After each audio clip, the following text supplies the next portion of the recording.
everybody, to Blissfully Aware, the show in which three opinionated people discuss what's going on in fandom and nerd news in general. I am Bliss, and as always, I'm joined by my two lovely co-hosts, Kelty and Kendra. Hi. Hello, everyone. You watch Steve come back and give his little Blue's Clues message and cry? Did. Oh, that's Steve. Yeah. I did. Yeah, I did. Okay, so, in all honesty, I was too old to watch Blue's Clues when it came out. Like, I wasn't, 12 or anything, but I was ahead of, preschool age. But I watched it anyway because my lesbian ass had a crush on Steve. So I watched it when I was definitely getting way too old, but that's okay. Didn't really bother me. I then used my cousins as an excuse to watch it, so that was fine. But yeah, it was really emotional for me, because I was really, I had stopped watching it for a while by the time he had left, but I was sad when he left, so it was nice for him to be like, hey, I was still thinking about you. It was kind of me too. I remember when he first left, and it was early 2000s, so before everyone was online, before your mom and grandma were on the internet, there were a lot of rumors that he had died of a cocaine overdose or stuff like that. And it was hard to disprove because there weren't a million entertainment websites reporting on the changes to the cast of a children's program. So I remember hearing that a lot, and even then I knew it wasn't true because I had heard the much cooler story that he had left to play in a rock band or something. I think it was punk electric. Let's look it up. Let's look up Steve's band. I remember that the album was called Songs for Dust Mites because I downloaded it off of LimeWire. Aww, that's cute. Mm-hmm. Steve from Blue's Clues' band. 9-pound truck. That's adorable. Yeah. Aww. He looks like Moby now. Yeah, he's totally bald now and looks a little bit like evil Moby. Yeah, he worked on the material for his first album, Songs for Dust Mites, for 2.5 years at a small studio in his home in Brooklyn, after he left Blue's Clues. Okay. Adorable. That's really sweet. Let's see. Wikipedia classifies the band genre as noise pop, indie rock, and alternative rock. Hot. I love when music is classified as some version of noise. Me too. Yes. He's also the only one whose name in Blue's Clues was his actual name. Cool. Is Josh's name not Josh? Oh, maybe Josh's name is Josh. I don't know. I just know that. I just assumed all of their names were that. No, Joe's name is Ronald or something. I'm looking. Do I have to go this far into the Blue's Clues lore? Steve Burns. Joe's name is Donovan. Donovan. That's nothing like Ronald's. And, Joshua De La Cruz. Oh, so he it is is Josh. a Josh. Oh, it is his name. Yeah. Well, fuck Joe. Yeah, Donovan was too hard for little kids, I guess. maybe. Could have called him Don. Yeah, could have called him Don. Oh, I don't know. Now this is saying that his band name is Steve Burns and the Struggle. I think it was kind of a lot of bands kind of changed their name And a then couple times. his second album was called Deep Sea Recovery Efforts. Aww. Same. I love you, Steve. Yeah, okay. It seems he has a different band every album. Because the first one, Song for Dust Mites, Wikipedia just says it's by Steve Burns. Then the second one, Deep Sea Recovery Efforts, is credited to Steve Burns and the Struggle. And then the third album is by Steven, all caps, one word. Like Same. Mother, almost? Which is classified as pop rock, children's music, and neo-psychedelica. Oh, Bless. fun! With tracks titled the likes of The Unicorn and Princess Rainbow, A Fact is a Gift You Give Your Brain, Aww. The Lonely Unicorn is Never Giving Up, exclamation points, Oh. The Happy Then Sad Then Triumphant Spider, Same. Oh, Steve, you've been on such a journey. mm-hmm. Oh, God. speaking of journeys, actually, let's get into the not fun news. Aw. So, update. Romilly King. They are, in fact, still putting out books that may or may not be stolen. They released one at the very beginning of the month called Camouflage. Opposites Attract. Dark Gay Suspense. And it's book 1. And then they have... That's too many titles. Yeah. They have book 2, The Stories Yet to Write, and Opposites Attract Mature Gay Romance. Dirty in December. And that one is set to release on the 17th of September. So... Well, that's just bad marketing. Missed a golden opportunity there, Romilly. I have gone ahead and screenshot the descriptions. I've thrown them up on the Twitter. You're more than welcome to get on Amazon, read the descriptions yourself if they sound familiar. Look into it. I'm sure that they did not write these stories themselves, based off all evidence so far. I mean, knowing plagiarists, as I do, they're not usually a one-and-done sort of person. No. It's nice to get that much recognition and money for literally no effort. So why stop? Especially concerning people who have basically no legal recourse. I mean, as discussed in the last video, they have some legal recourse, but I don't know, I couldn't afford to hire a lawyer at a moment's notice over my fanfiction, so I imagine most other folks can't, and who knows if this person lives in the same country you do, and then what? I don't know. I guess, I mean, your best option is to have it pulled, and even then, Amazon is still gonna try and sell it wherever they can. So, just keep looking out for each other, friends. It's the best I can offer at this moment. And then, no segue, because I don't have a segue for this. Let's talk about Cowboy Bebop. And that's Cowboy Bebop. I love Cowboy Bebop, yeah. We made waves, I guess, in a past episode by claiming that Samurai Champloo is better than Cowboy Bebop, which I agree that it is, but Cowboy Bebop is still phenomenal. Mm-hmm. That is not to say that Cowboy Bebop is not deserving of all of its legendary status. It's the jammiest. Not pushing down Cowboy Bebop, but just raising up Samurai Champloo. Although there is this one hilarious moment in Cowboy Bebop that I saw upon a rewatch, where a character simply holds their breath like they're jumping into a pool of water, and then he checks themselves into the vacuum of space. Same. And lives. So... Mood. You know. Yeah, like you do. Mood. But that jazz soundtrack, though. Yeah. If my life were scored with such rhythm and funk, I too might be able to breathe the vacuum of space. Well, you guys excited for the Netflix show? I could not be more excited.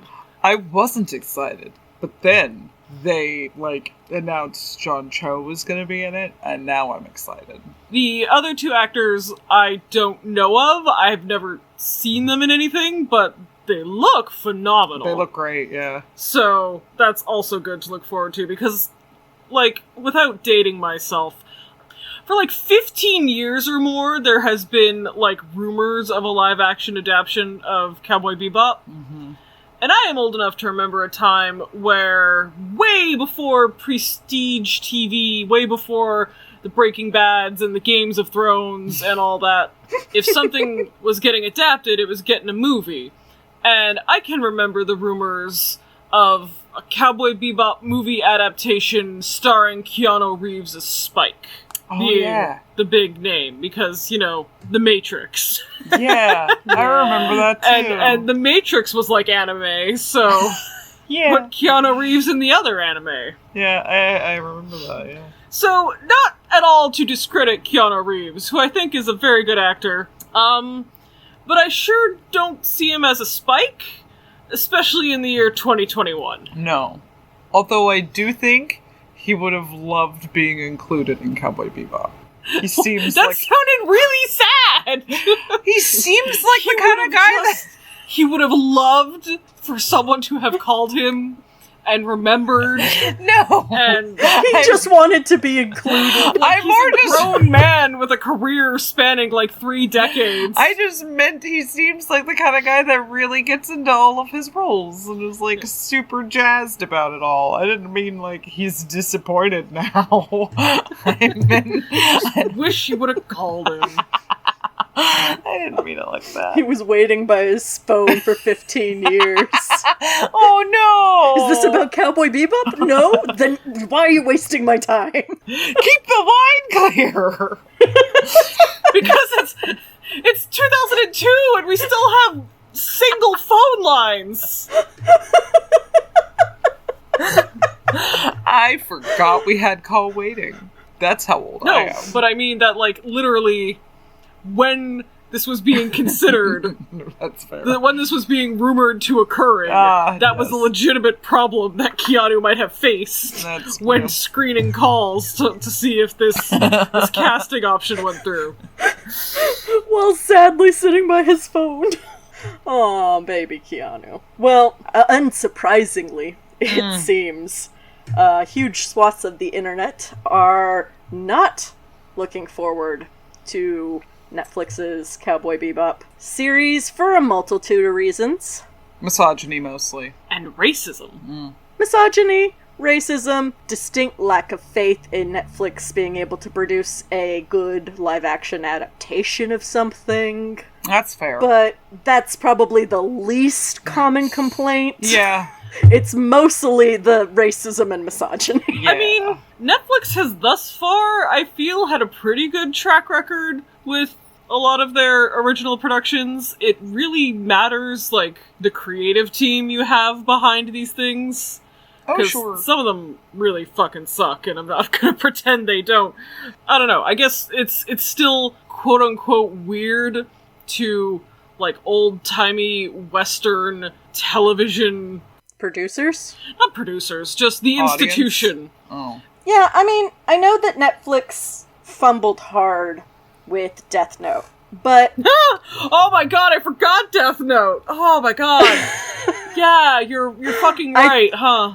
Okay, I take it all back. Well, I think there has been a learning curve of realizing, especially with these animes, that people are going to take this shit seriously. Much like with Sonic, that there's a level of fan that will go to war for their content, for their original content, and if you fuck it up, people don't want to have another Avatar happen. They don't want Sonic to have muscular legs. They don't want the lions and the Lion King to not move their faces. Yeah.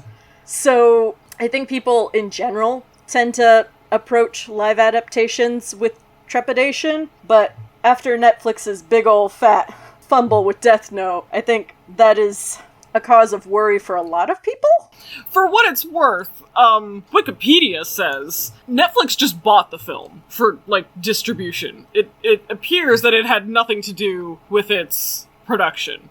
I like the American Death Note movie for one reason, and it's because after watching it, Kelty said the funniest thing she's ever said in all of the many years I've known her. Thanks. But it needs a little context. So, around and after the 2016 American presidential election, Kelty was living here in Canada on a student visa. She did not have permanent residence yet, and that was stressful. Anyone who's gone through immigration stuff of any kind knows how stressful it is. But also going through some personal family issues regarding the general trajectory of America as a nation politically. Yeah. All of this culminated, of course, with Donald Trump getting elected, which was so bad to witness firsthand that the next day I took Kelty to the hospital to be put on a psychiatric watch. Fast forward. We get drunk one night and watch the Death Note movie. Who did we watch that with? It was Bliss. Okay, it was Bliss. Got it. Yeah, I was very drunk that night.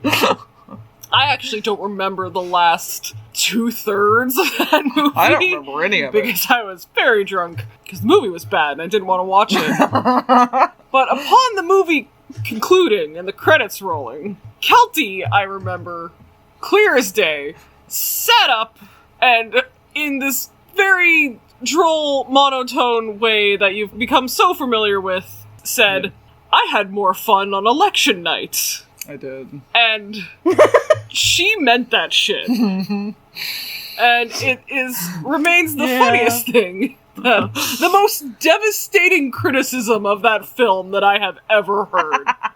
Basically. I cannot think of a more cutting remark to say of anyone's creative outputs than I had more fun on election night.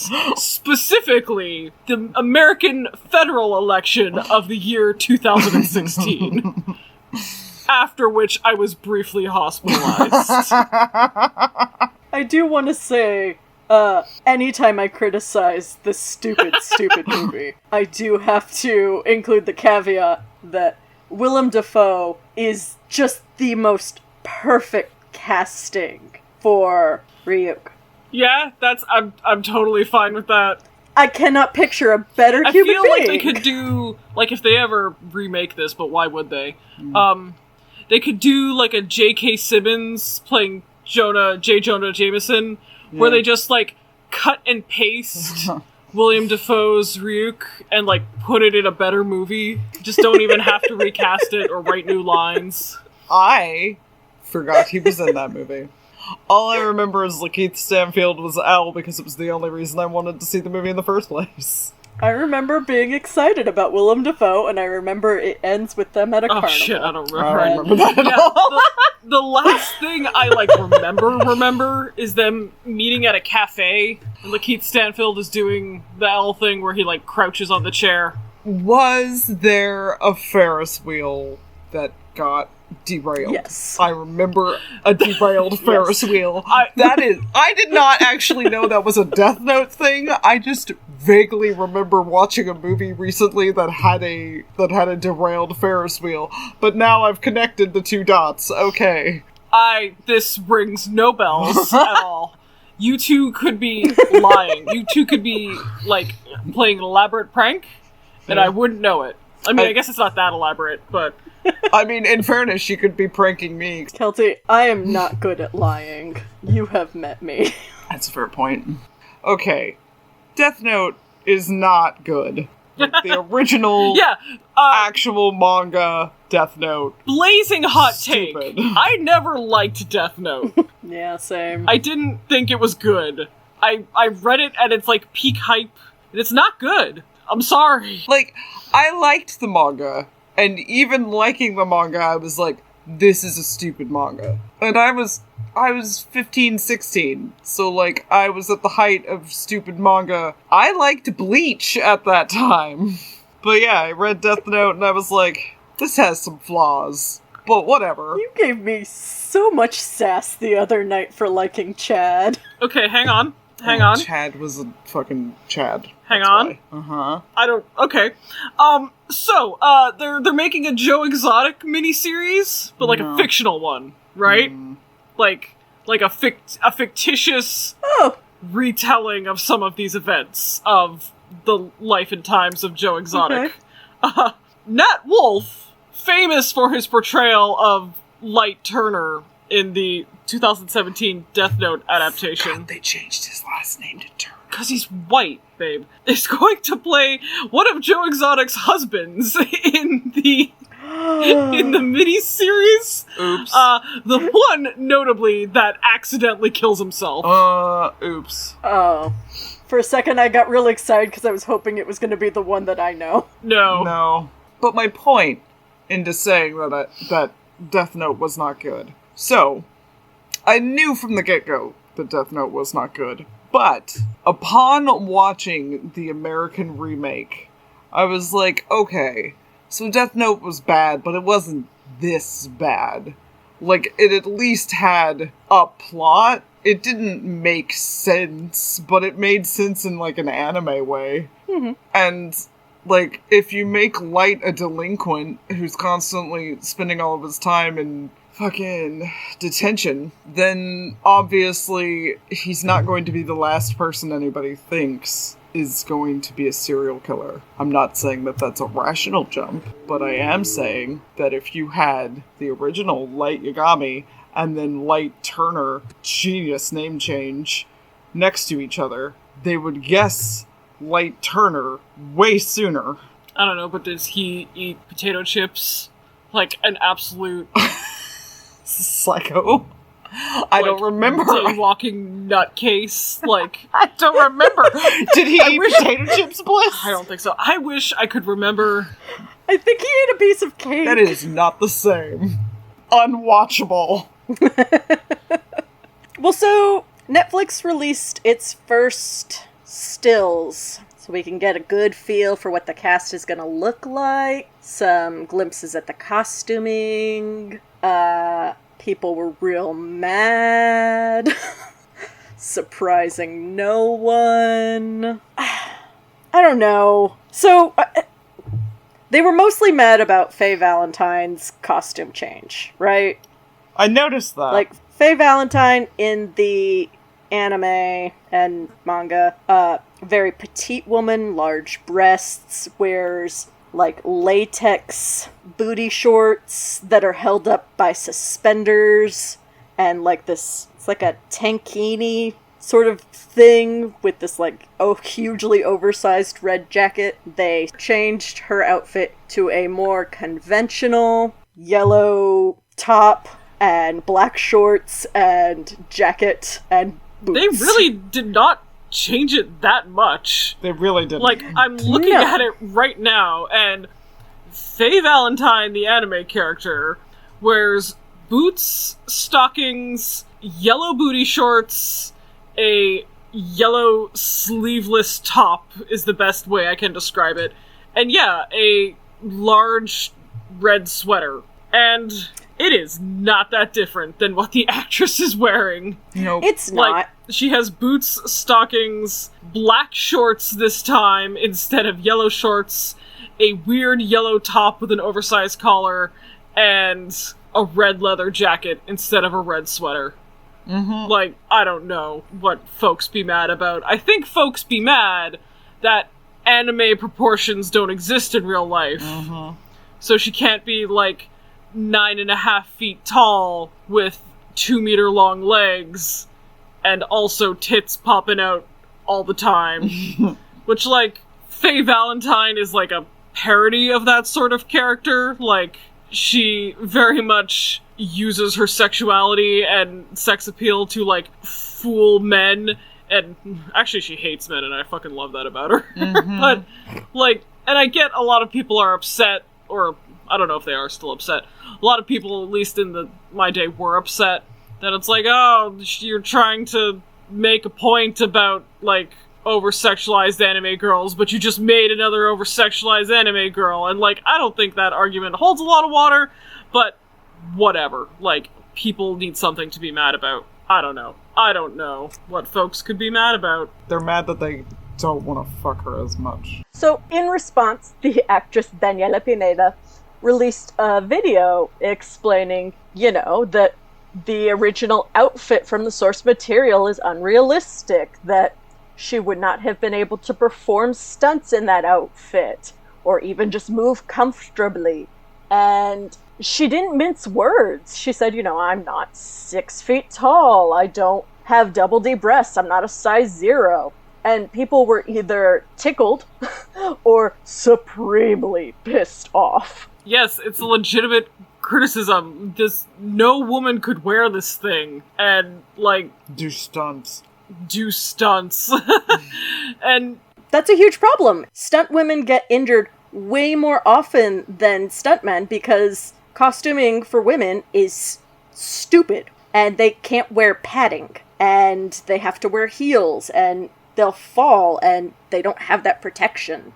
So the original costume is not practical. It's unrealistic. You wouldn't be able to move around in it. And it's just... It wouldn't look good. I'm sorry. I think the original costume design, the original outfit that her character wears, is ugly. I think it's ugly.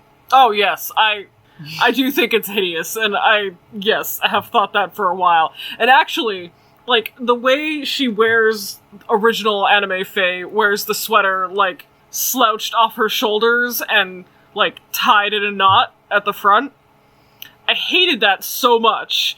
And in the movie, which is basically the, like, animated movie, which is basically, like, a long episode, she actually, for the first time ever, like, wears her sweater like a sweater. Yes. And it made my fucking life just to see, because I know how fucking uncomfortable it would be to wear your sweater, like, only on your upper arms. Yeah. Like, not on your shoulders, not on your lower arms, just only on your upper arms.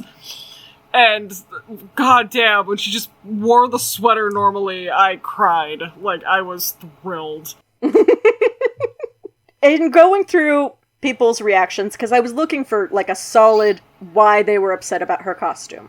Like, give me a real reason. Not just, oh, well, it feels off, or, oh, well, it's not exactly the same. I can't masturbate to it anymore. I wanted to hear that. And I think the most ridiculous one I saw was, she's making it seem like Faye was drawn so exaggerated and unrealistical. And I'm just like, bitch, what anime did you watch? Unrealistical? That is what they typed. I mean, she was. She was. It was on purpose. They didn't make a mistake and draw her 9 feet tall with huge tits accidentally. I mean, and I'm saying this as a lesbian that very much enjoys the male gaze in a very, like, guilty way. I very much liked Faye Valentine, and yes, I agree that her uniform or her outfit was ugly, but it showed off her figure, and that was good for me. But, yeah, she was not drawn realistically at all, and the uniform in the live-action show is also hot, and if you can't masturbate to that, I don't know, talk to a doctor. I mean, yeah, that's the thing I don't get. She's, like, still an absolutely gorgeous drop-dead actress playing an obvious femme fatale character. And, yeah, I mean, the thing about animation is that you can always draw the clothing to cover whatever you want. It doesn't have to move like a real article of clothing, like a real garment you have to wear. So, Andre Nemec, the person who developed the Netflix series, the more I say Netflix, the less it sounds like a word, did an interview with Polygon, and he ended up talking about the costuming choices, and I'm going to read just a little bit from that interview. It's actually a really good interview. He sounds like they're taking it very seriously, like they know that they're handling something sacred to a lot of people. So, there's that. But so, he says, the Cowboy Bebop production team took extreme measures to develop the perfect practical costumes. Nemec says nearly 20 different cuts of Spike's suit were produced with variations of his shirt collar, and tie, all with varying lengths and widths until they nailed down a practical version of his cartoon look. We probably went through 50 different blues to find the blue of that suit that was the right fabric, the showrunner says. And we did that with every single character. We figured out Jet's costume and what was going to feel right on Mustafa. To figure out how that arm would work, we did that with Daniela. Put her in dozens of different designs, tweaked them a dozen different times until we landed on the one that felt like it was telling the story of that character in the best way possible for us. So, yeah, I think they're going more along the lines of, if you look at DC and Marvel movies, DC costuming choices go very irreverent to the comic costuming, like very nail on the head. And Marvel goes sort of more interpretive in the idea of, like, what is practical and modern. How can we take a red, white, and blue spandex suit and make it fit in our current world? I think they're going more that way with these costumes. And that makes more sense with, like, Spike's outfit yeah, it's a suit. It's a weird looking suit, but Faye can't run around in booty shorts held up by suspenders and do all the crazy jazzy jumps and whatnots and what have yous. I mean, can I just say, it kind of sounds like, I remember when the Harry Potter movies were coming out, and the fourth Harry Potter movie came out, and Emma Watson wore a pink dress, and in the book, it's a periwinkle blue dress. And I remember I had friends who would not shut up about this change. At one point I was finally like, it's just the dress in like one scene. I don't really see how this matters. And then she said that I wasn't a real fan of Harry Potter. And that's just kind of how this feels, where I'm just like, I don't really understand why we're this mad. It's just a costume. Like, the theme of the show is still intact, regardless of the costume. Yeah, like, it's not, like, what Faye wears, like, says something about her character, but, like, those specific garments don't have, like, importance or a history, or they're not, like, you're not losing something hugely thematic or important about her character.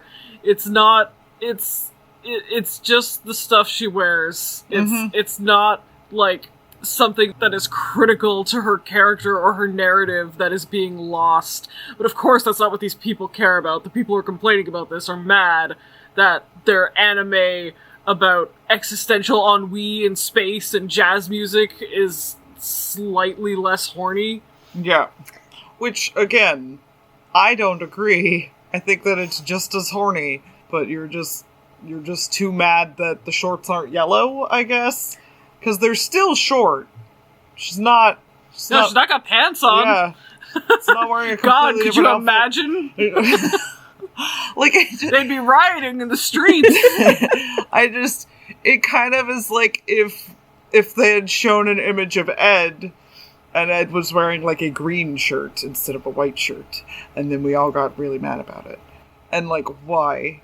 I don't really get it. You guys can stay mad if you want. I'm gonna have fun. I'm here to watch John Cho be hot. I have had a crush on Spike Spiegel since I was a child. I am here for it. I don't care.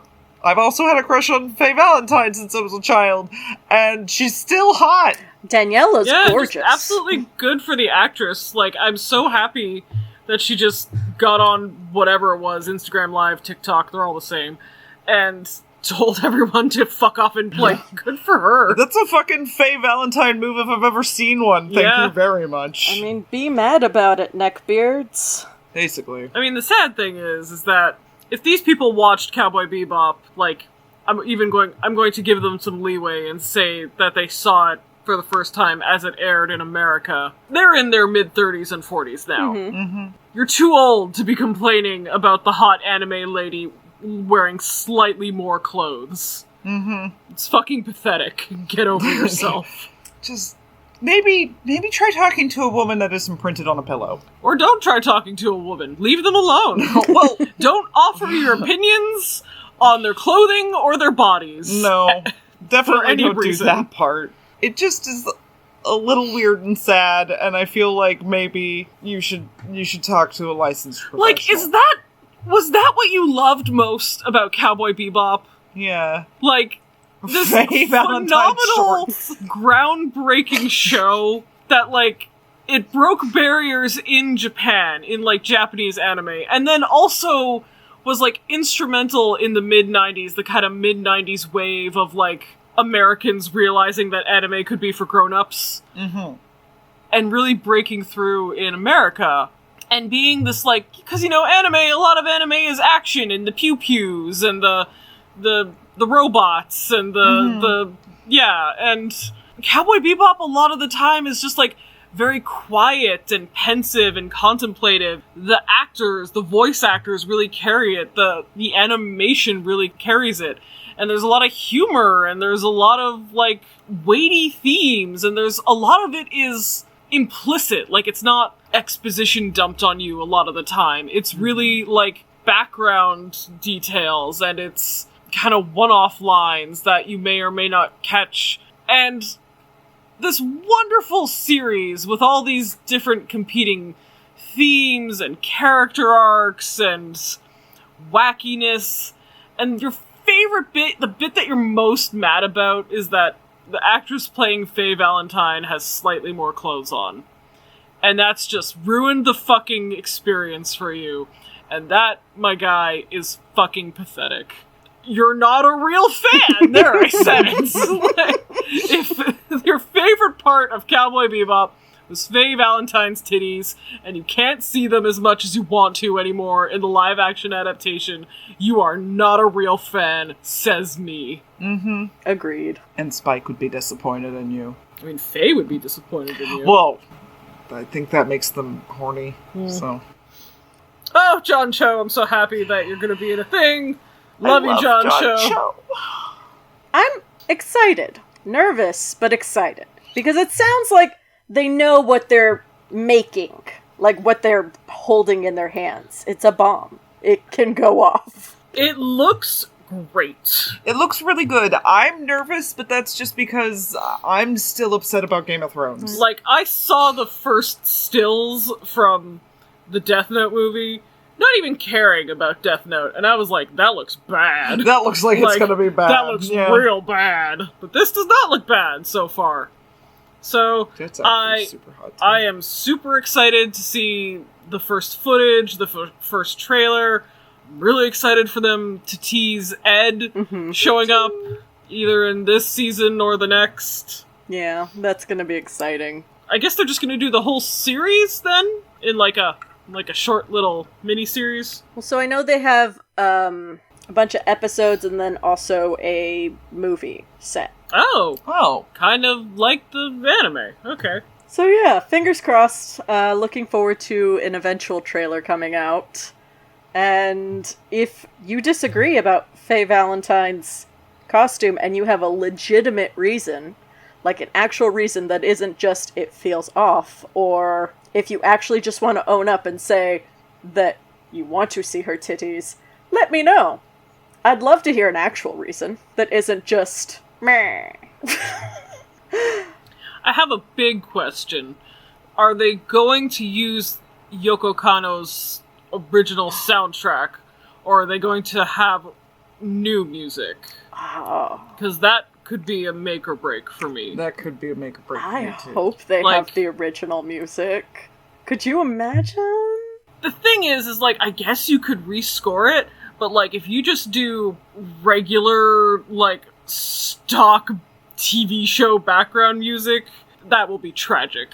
Yeah. Like, if you want, I guess, to pay a composer to completely rescore this whole thing top to bottom, that would be fucking amazing, but I don't know if America cares enough. If they, like, incorporate some of the old soundtrack and have some new music, that could also be interesting, but I haven't actually heard anything. They have them listed as the composer on the wiki. Okay, good. That's hopeful. Fingers crossed. Because Cowboy Bebop's, like, 45% its soundtrack. Mm-hmm. Maybe even a little more. So, it's important. Agreed. I'll be interested to see if Yoko Kanno does anything new for this, or if it's just her old soundtrack. Either is fine with me. Do you guys want to talk about Book of the Month Club real quick? So Book of the Month Club is... they call themselves the original book club. You get to choose one of 5 books each month. You buy it, they deliver it. It's like being part of a book club.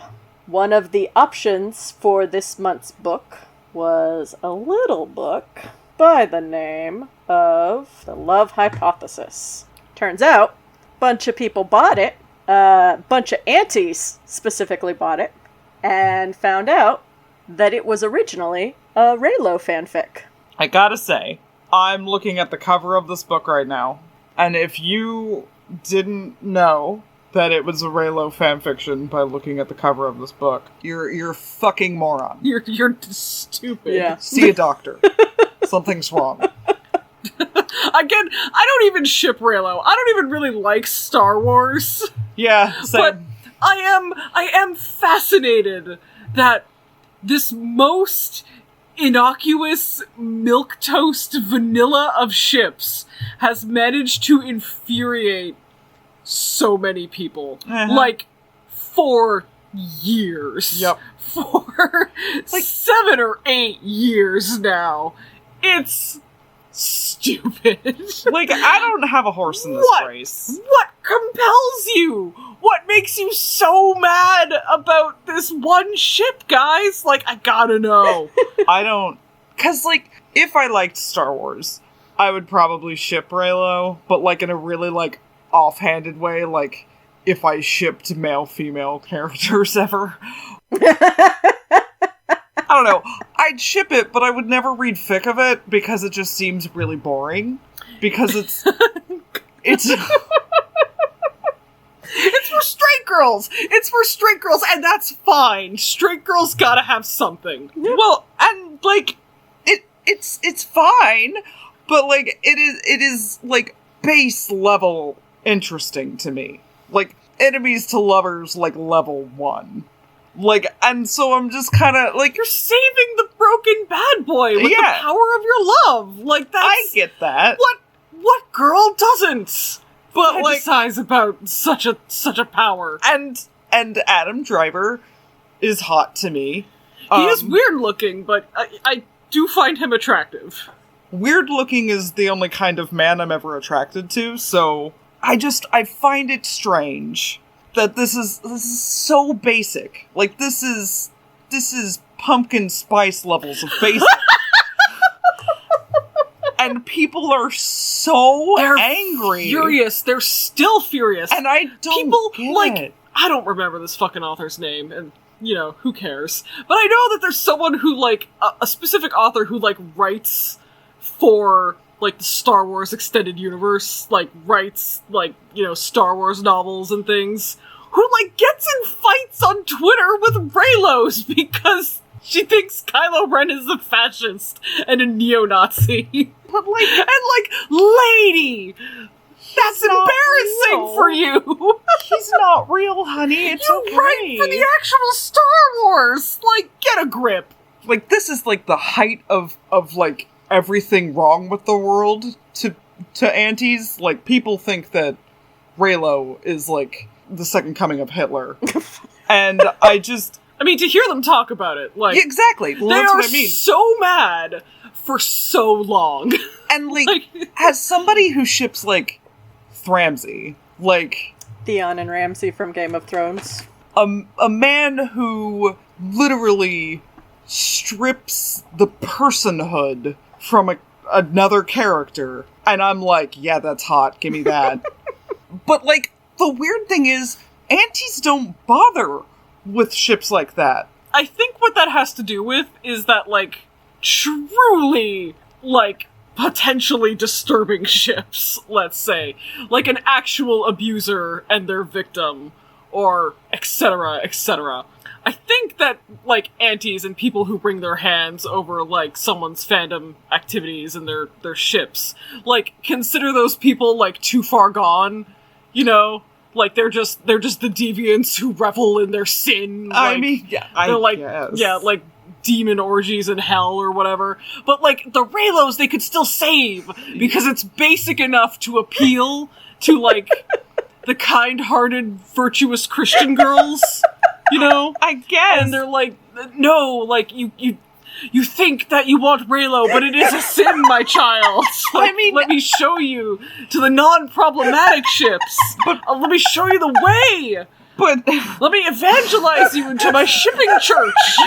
But that's what I assume. Like, that's my best guess. But, like, there are killing stalking aunties. But not as many. So, like, sometimes. I don't know. I guess.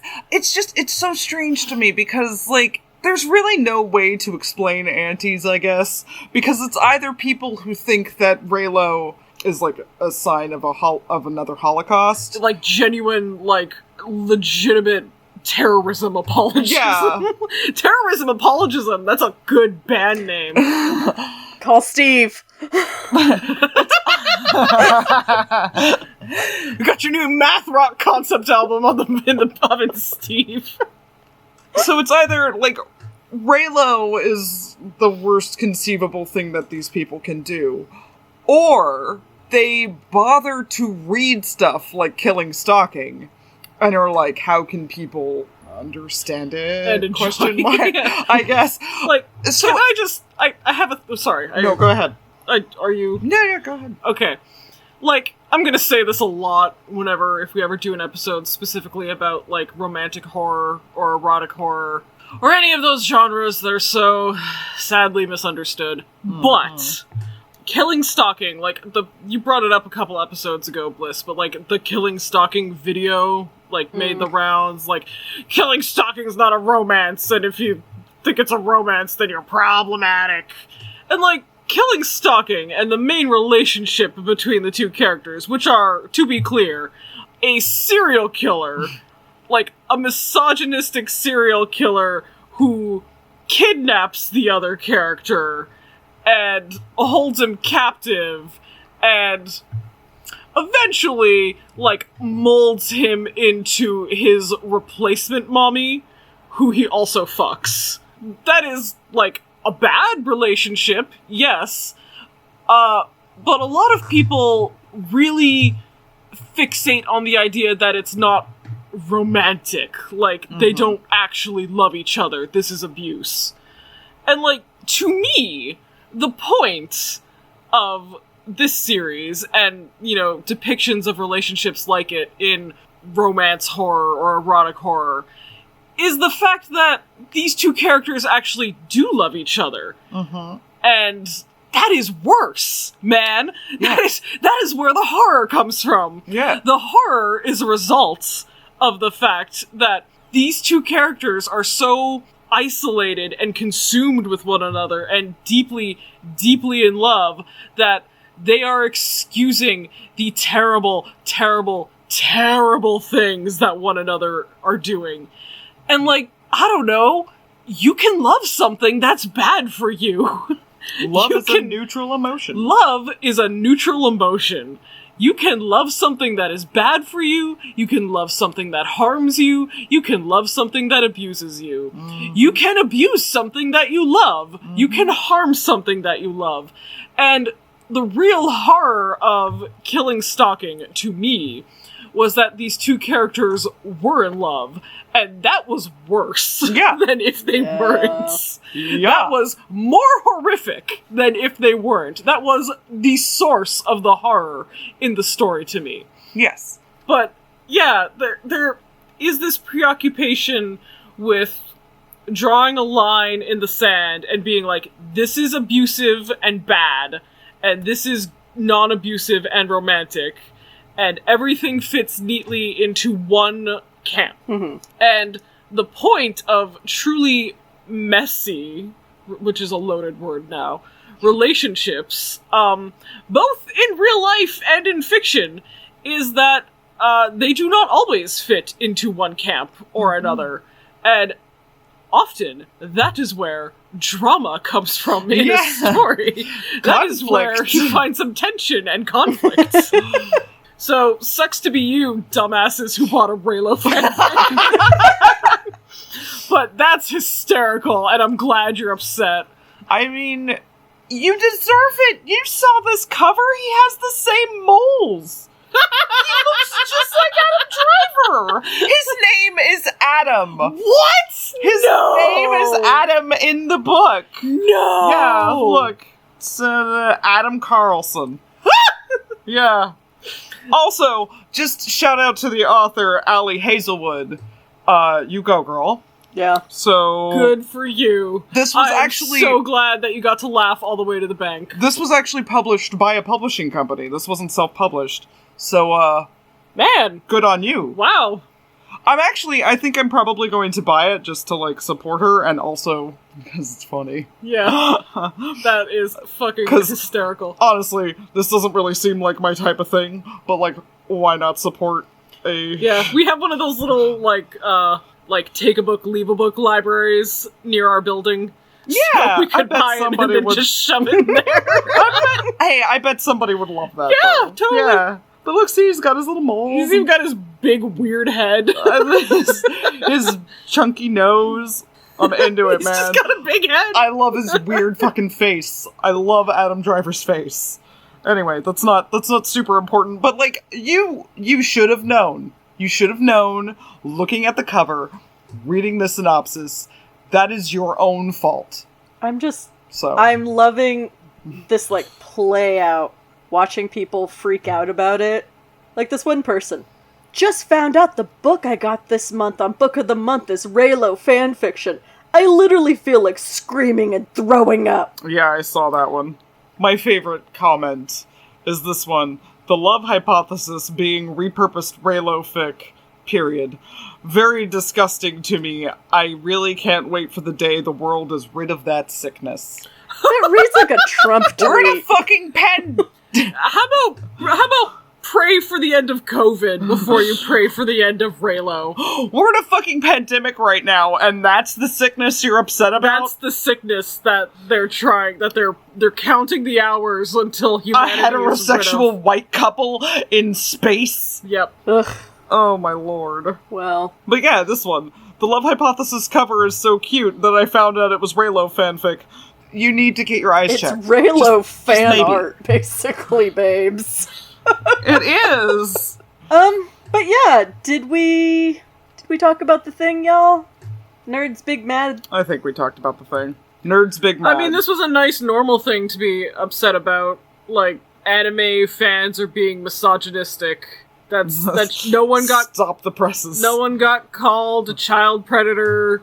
No one got doxxed. Yeah. No one got outed to their conservative Iraqi family. No. Then do y'all have a happy? I actually watched a documentary on QAnon called Q Into the Storm. It was on HBO because I am fucking fascinated by QAnon and conspiracy theories and cults in general, but particularly QAnon and how it has had an indelible mark on human history these past 2 years now, particularly.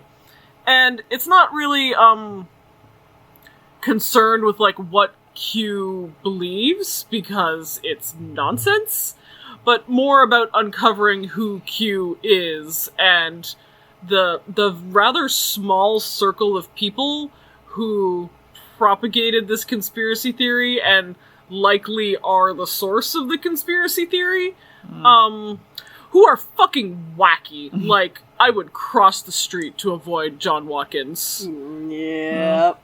That dude is not okay. Yep. So that was interesting. The filmmaker followed around basically the guys who run 8chan, which is now 8kun, and yeah, doesn't really talk to people who like believe in Q or doesn't really delve into like what Q believes. Is really more tracking it as a phenomenon and trying to basically get some hard evidence about who Q could possibly be. And while he doesn't get like a smoking gun, it's pretty fucking obvious that it's John Watkins and Ron Watkins, especially because Ron Watkins can't keep his fucking mouth shut while on camera. It's a little embarrassing. Yeah, he's just like, I don't know, who's Q? Yo no sé. I went and saw Shang-Chi. That was fun. Was it good? It was real good. Simu Liu, I love him. He was so good. He was so good. He and Aquafina acted so well together, and the effects were great. I will give a big ol' fat warning for anybody who has light sensitivities. The final battle has a lot of flashing lights. I wish that was something they warned you about, but take that up with fucking any... MPAA, I guess. It wasn't as bad as The Amazing Spider-Man 2. Yeah, though. that was bad. Remember that I had to, like, scene? cover your face. That was rough. Yeah, and I still got a migraine from that. I have some photosensitivity. But yeah, no, just, that is my warning. Spoiler-free. Movie good. Go watch. Big, what's the word I'm looking for? Box office breakout. Yay. What were they saying? It was best Labor Day weekend performance ever, breaking Halloween's 2007 record. So... Nice. Over 10 Yeah. years. I'm happy. I'm happy that Simu Liu is getting that Disney money. Me too. I love him so much. Everybody watch Kim's Convenience. It's on American Netflix. It's on Canadian Netflix. I don't know about the other Netflixes, but find it. It's very good. And he's so cute in it. I think that'll do us. Thank you for joining us, as always. If you'd like to find us online, you can find us on Twitter and Instagram at Blissfully Show. I post links to our YouTube there. If you're watching us on YouTube, hi, hello. Give us a like, a comment, a subscribe. Let us know if you're excited for Cowboy Bebop. I dare you to critique anything that is not Faye's costume. Ooh. Yeah. Present me one criticism that you derived from those stills that has nothing to do with what Faye Valentine is wearing. Yeah, there you go. And then, yeah. Until next time. Bye. Bye-bye. Bye.